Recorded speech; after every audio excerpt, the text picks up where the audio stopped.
నాకు విద్యాసాగర్ అనే వ్యక్తితో వైజాగ్ చెందిన విద్యాసాగర్ అనే వ్యక్తి వివాహం అయిందండి. అక్టోబర్ 20 అయిందండి 2016. అయిన దగ్గర నుంచి వాళ్ళు కొట్టడం తాగడం మొదలు పెట్టారండి. మా అత్తగారికి వాళ్ళ ఆడవాళ్ళని వాళ్ళకి చెప్తే ఏమైనా చదువుకుంటుందేమో చెప్తేనేమో వాళ్ళేమో తాగుతారు తిరుగుతారు, మా మొగాళ్ళు అన్నాక నువ్వు భరించాలి, ఇంకొక దాన్ని తెచ్చుకున్నా కూడా భరించాలి అని చెప్పి మా ఆయనకి ప్రోత్సహించేవారండి. డబ్బులు ఇచ్చేదండి వాళ్ళ అమ్మ. సెకండ్ షో సినిమాలకు పంపించేవారండి మొత్తం మా అత్తగారు. మా ఆయన వచ్చేలోపు ఇంటి చాకరీ మొత్తం చేయించుకొని శుభ్రంగా కొట్టేసేదండి. మీ ఆవిడ ఇలా చేసింది అలా చేసింది అని చెప్పి నన్ను కొట్టించేవారండి. తాగి రాత్రులు కూడా కూర్చొనించేవారు కాదండి, అలా కూర్చొనే ఉందని చెప్పి శుభ్రంగా కొట్టేసేవారండి. మా ఆయన చెప్పి కొట్టించారు. గాజు పెంకులతోని గట్టాను బెడ్రూమ్ విషయాలు అవన్నీ మా ఆయన అడిగేవారండి. ఇంత నిలువుగా నిల్చోబెట్టి నన్ను పొద్దున్న లేవగానే వచ్చి ఏం జరిగాయని అడిగేవారండి. నేను చెప్పుకోలేకపోతే వాళ్ళు వచ్చి అడిగి చెప్పకపోతున్నా కూడా కొట్టేవారండి. మా మేనకతో నేను ఒకసారి బయటకు వెళ్ళానండి. వెళ్తే మేము ఎవరి పక్కన పడుకోమంటే వాళ్ళతో పడుకుంటావా అని అడిగారండి. అడిగిన తర్వాత వాళ్ళకి ఫోర్స్ చేస్తున్నారండి. ఇంకొకరితో చేస్తే వాళ్ళు డబ్బులు కావాలంటండి. వాళ్ళు దానికోసం మా ఆయన, మా అత్తగారు, మా మామగారు వీళ్ళందరూ ఫోర్స్ చేస్తున్నారు ఇంకొకరితో చేయమంటారు. అయితే కొట్టి గాజు పెంకులతో మా అత్తగారు మా ఆడపడుచు గీస్తారండి. శుభ్రంగా చేతుల మీద గాయాలు కూడా ఉన్నాయి. గీసి వాతలు పెడతారండి. శుభ్రంగా వాతలు పెట్టి నువ్వు ఈ సమస్యలు ఏమైనా మీ పుట్టింటి వాళ్ళకి చెప్తే నిన్ను ఇచ్చేసేస్తాం, మీ పుట్టింటి వాళ్ళందరినీ చంపేస్తాం అని చెప్పి చెప్పారు. మా ఆయనకి మేనమా ఉన్నారండి. వాళ్ళు కూడా కంబైన్డ్ గా ఉండేవారండి. కంబైన్డ్ గా ఉండి అరేంజ్మెంట్లు అన్ని చేసేసి మొన్న నేను కేసు పెట్టిన తర్వాత గజపతిదారులు వాళ్ళు ఇల్లు షిఫ్ట్ అయిపోయి వెళ్ళిపోయారండి. గజపతిదారులు కేసు పెట్టిన తర్వాత ఇల్లు షిఫ్ట్ అయిపోయి వాళ్ళ మేనమా వచ్చి కత్తి తీసుకుని మా అత్తగారితో కలిసి చంపేయడానికి ప్రయత్నిస్తే నేను పరిగెట్టాను. ఉగాదికి ముందు రోజు వాళ్ళందరూ ప్లాన్ వేసుకుని వెళ్ళిపోయారండి బయటికి. అందరూ పెద్దవాళ్ళందరూ వెళ్ళిపోయారు.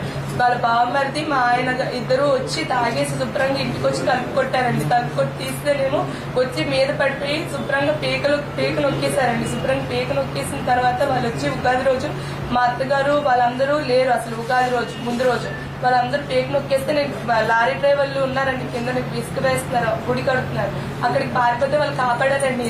ఒక ఆడపిల్లని ఎందుకు చేస్తున్నారు గుళ్ళోనే వాళ్ళు లారీ డ్రైవర్లతో కూర్చున్నానండి. నేను కూర్చుంటే నా దగ్గర ఉన్న బంగారం మొత్తం అత్తగా లాగేసుకుని తాకట్టు పెట్టిస్తారండి. మొత్తం లాగేసుకొని మొత్తం వాళ్ళ కూతురికి మొత్తం ఆస్తి వెళ్ళిపోవాలని చెప్పి నా చేసి సంతకం పెట్టించు అని బలవంతంగా సంతకాలు పెట్టు, మేము ఆస్తులు ఇవ్వము నీకు నీమోడు.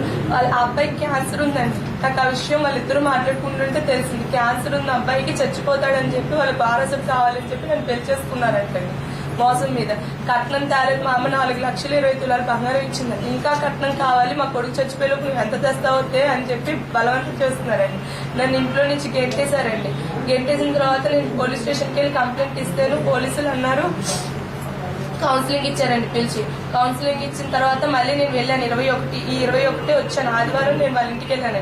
22 నువ్వు కంప్లైంట్ ఇస్తావా మా మీద అని మా ఆడబొడుచు భర్త, మా మామగారు, మా అత్తగారు వీళ్ళందరూ వచ్చి శుభ్రంగా కొట్టేశారండి. నన్ను కొట్టేసి వాళ్ళందరూ వెళ్ళిపోయారు. వాళ్ళ అన్నతమ్ముడు ఇంటికి తీసుకెళ్లిపోయారు. అదే రంగాపట్ల చంద్రశేఖర్ అండి అతని పేరు. వాళ్ళ అన్నతమ్ముడు తీసుకెళ్లిపోయిన తర్వాత 23 మా అత్తగారు మళ్ళీ వచ్చారండి రాత్రి.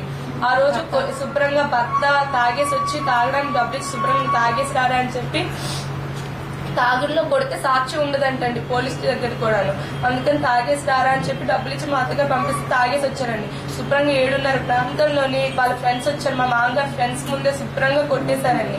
శుభ్రంగా కొడితే వాళ్ళ ఫ్రెండ్స్ వచ్చి అడిగి అది ఎందుకు కొడుతున్నారు అంత గట్టిగా, అమ్మాయిని కడుపుతూ ఉంది కదా, 6 నెలలు కడపండి నాకు ఇప్పుడు ప్రెగ్నెంట్ అని కూడా చూసుకొని కొట్టేస్తున్నారు ఎందుకు ఆ అమ్మాయిని అని అడిగితే మీరెవరు అడగడానికి మమ్మల్ని ఎవరు ఏం చేయలేదని చెప్పి వెళ్ళిపోయి వాళ్ళని కూడా గెంటేశారు. వాళ్ళిద్దరు కూడా ఇక్కడే ఉన్నారండి సాక్షులు కూడా. 7:30 ప్రాంతంలో మళ్ళీ 24 పొద్దున్న వెళ్ళిపోయిన వ్యక్తి సాయంత్రం వరకు రాలేదండి. సాయంత్రం శుభ్రంగా మా ఆయన తాగేసి వచ్చి శుభ్రంగా కొట్టి ఆ అబ్బాయి వదిలేస్తే చంపేస్తానని బెదిరిస్తున్నారు. వదిలేసినా చంపేస్తారంట, లేకపోతే ఉన్నా చంపేస్తారంట. హరాస్మెంట్ నేను పడలేనండి. ఇంకా వాళ్ళ నుంచి నేను విడిపోవాలని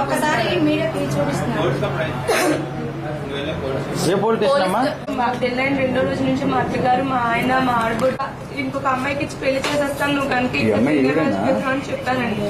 చెప్పిన తర్వాత